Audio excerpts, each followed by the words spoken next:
فلا تقل لهما أف ولا تنهرهما وقل لهما قولا كريما. الحمد لله رب العالمين والصلاة والسلام على نبينا محمد وعلى آله وصحبه أجمعين. Assalamu alaikum rahmatullahi wa barakatuh. Dear viewers, welcome to our program, Parents' Rights in Islam. In this program, we've been discussing what children owe their parents in the treatment of them, in the way they talk to them, in the way they act with them, in their support of them, and how they should treat their parents after they become older and the time of delicacy when they are in need of their children.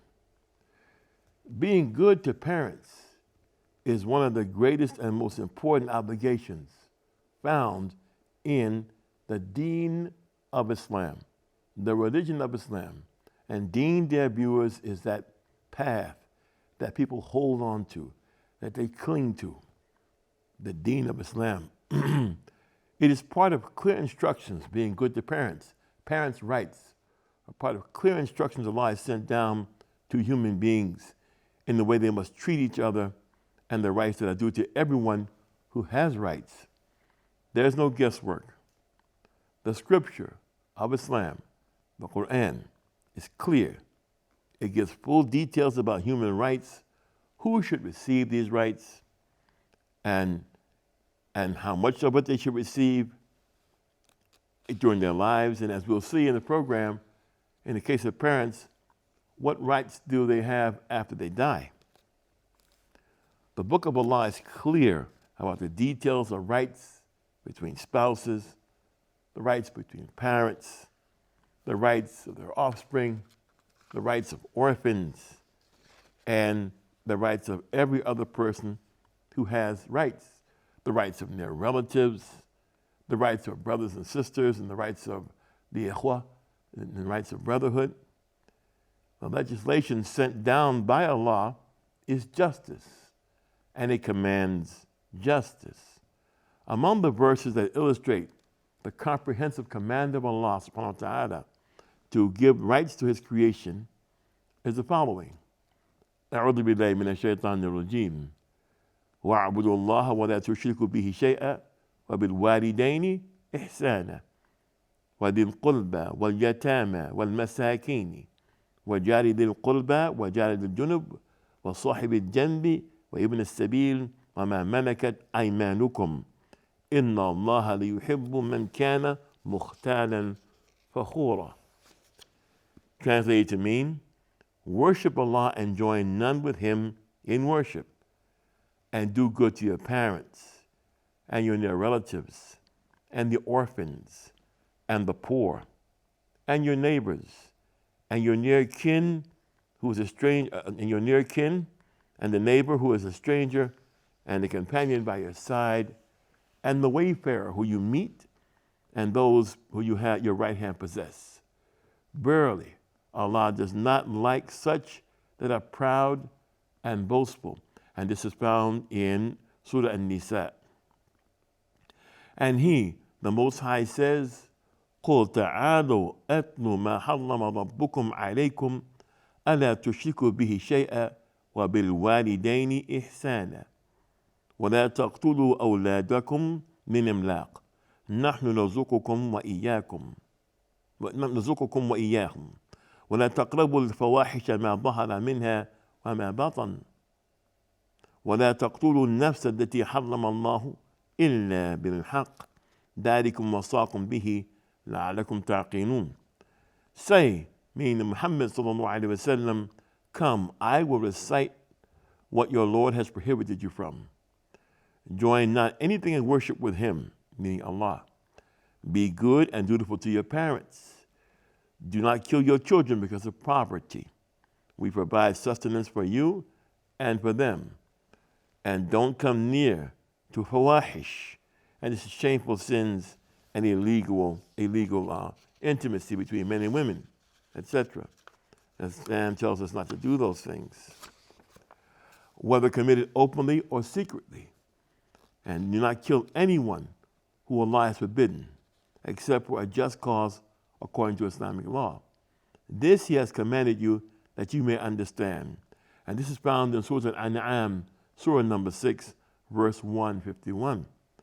And Allah Almighty says, وَوَصَّيْنَا الْإِنسَانَ بِوَالِدَيْهِ حَمَلَتْهُ أُمُّهُ وَهْنًا عَلَى وَهْنٍ وَفِصَالُهُ فِي عَامَيْنِ أن يشكر لي ولوالديك إلي المصير وإن جاهداك على أن تشرك به ما ليس لك به علم فلا تطعهما وصاحبهما في الدنيا معروفا واتبع سبيل من أناب إلي ثم إلي مرجعكم فأنبئكم بما كنتم تعملون.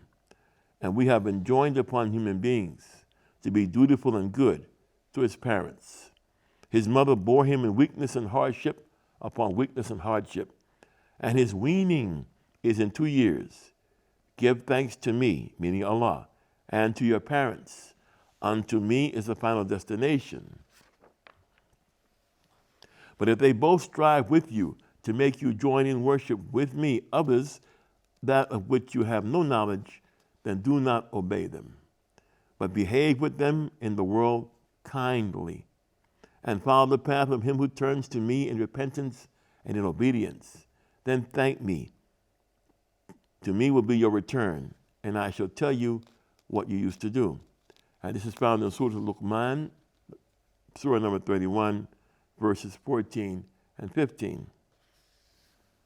Allah has commanded the establishment of parents' rights as a duty upon human beings, and he will be questioned about this duty in the hereafter.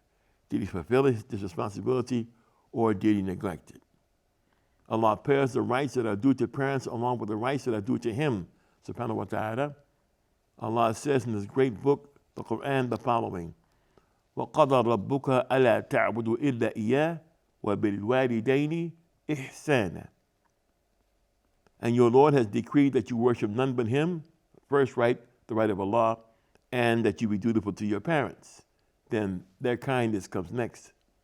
After commanding his right to be worshipped absolutely without partners, he mentions the rights of parents. He says, and be dutiful to your parents. Meaning, be good to mothers and fathers with every form of verbal and physical kindness, not verbal or physical abuse. Because after Allah, parents are the reason the child is alive. Children have responsibilities and duties toward their parents in return for the education, the expenses, the protection, and the care that their parents gave them from the time they were infants on until adolescence, and even later than that. These duties, which are the basic rights of parents as long as they live, include being dutiful to parents and obeying them, showing humility and gratitude to parents, not insulting parents. They have a right not to be insulted by their children. Insulting parents defies being dutiful to them. If you insult them, you can't be kind to them while insulting them. The prohibition of insulting parents takes precedence over the duty of being kind to them, because preventing harm takes precedence over doing good, and refraining from sin takes precedence over obedience. قال صلى الله عليه وسلم من الكبائر شتم الرجل والديه قالوا يا رسول الله وهل يشتم الرجل والديه قال نعم يسب أبا الرجل فيسب أباه ويسب أمه فيسب أمه متفق عليه. The Messenger of Allah ﷺ said, it is one of the gravest sins to abuse one's parents. It was asked by the people, O Messenger of Allah, can a man abuse his own parents? The Messenger of Allah ﷺ said, yes. And then he explained this. He said, he abuses the father of somebody who, in return, abuses that person's father. He then abuses the mother of someone who, in return or in revenge, abuses his mother. And this is something that people are still doing. And sometimes they place it in a kind of a joke. Someone will say something, he'll say, your father has done so and so. Your father is this. To insult the man by insulting his father. And then the man will turn and say, well, your father is so and so and so. And he's this. Even in some societies, there were contests. They were known as the dozens, in which people made a habit of insulting each other's parents and finding new ways to invent to insult the parents. This is something which is old. It's an ancient habit. It's been prohibited by Islam, and it amounts to someone cursing his own parents and that one cursing his own parents in some kind of crazy exchange. وفي الرواية إن من أكبر الكبائر أن يلعن الرجل والديه. قيل يا رسول الله كيف يلعن الرجل والديه؟ قال يصب أبا الرجل فيصب أباه ويصب أمه فيصب أمه. Another narration is the Messenger of Allah sallallahu alaihi wasallam said, one of the major sins is to curse one's parents. It was submitted or asked, O Messenger of Allah, how can a man curse his own parents? He sallallahu alaihi wasallam said, when someone curses the parents of another man who in return abuses the former's father. Then someone abuses the mother of another man who in return abuses his mother. Parents have a right to discipline their children.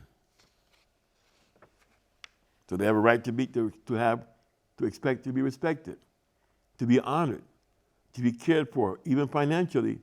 And parents have a right to discipline their children. It is the parents' right to discipline their children. Discipline includes teaching them manners, virtue, good character, and raising them according to Islamic teachings and morals.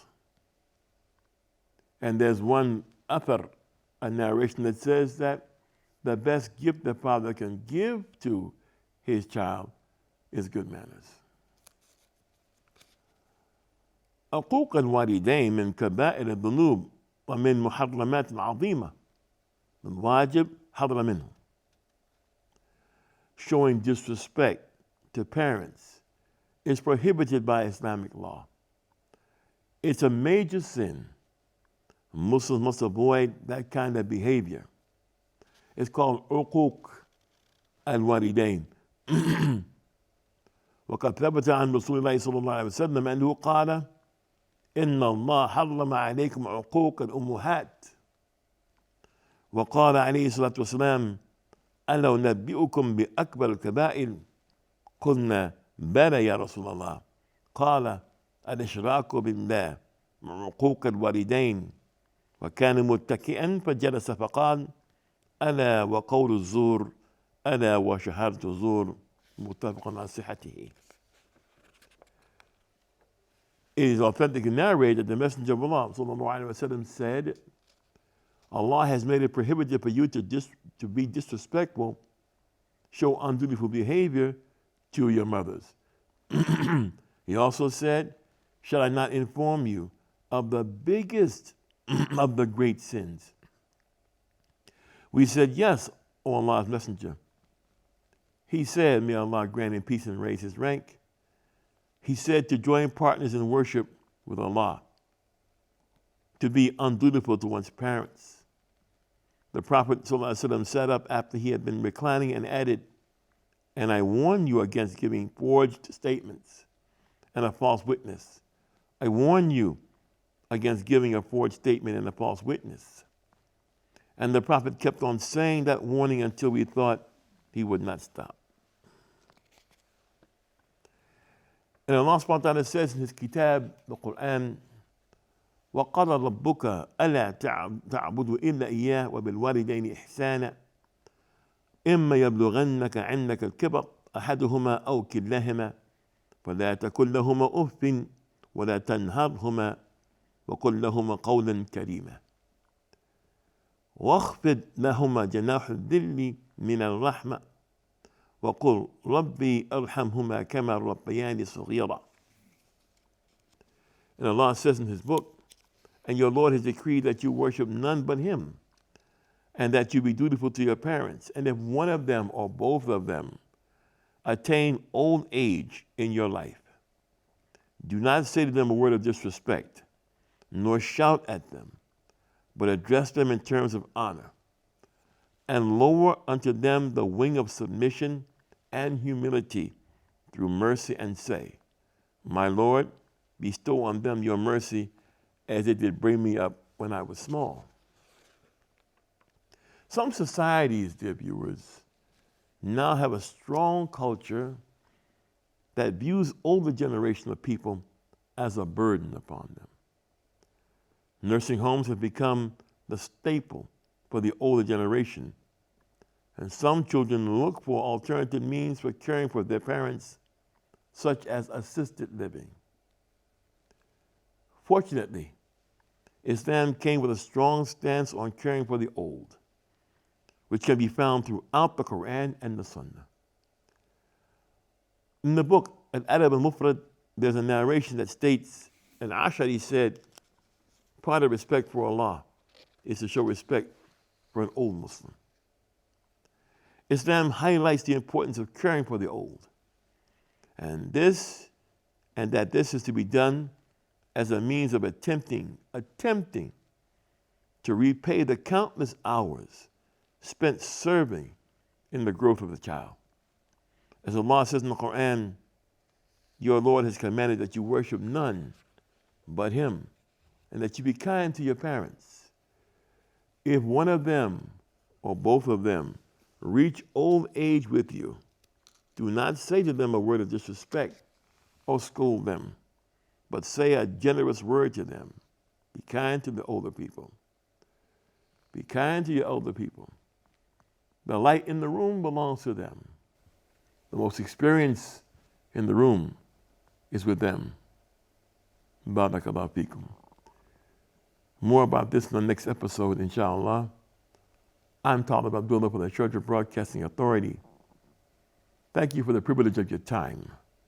Assalamu alaikum wa rahmatullahi wa barakatuh. واخفض لهما جناح الذل من الرحمة وقل رب ارحمهما كما ربياني صغيرا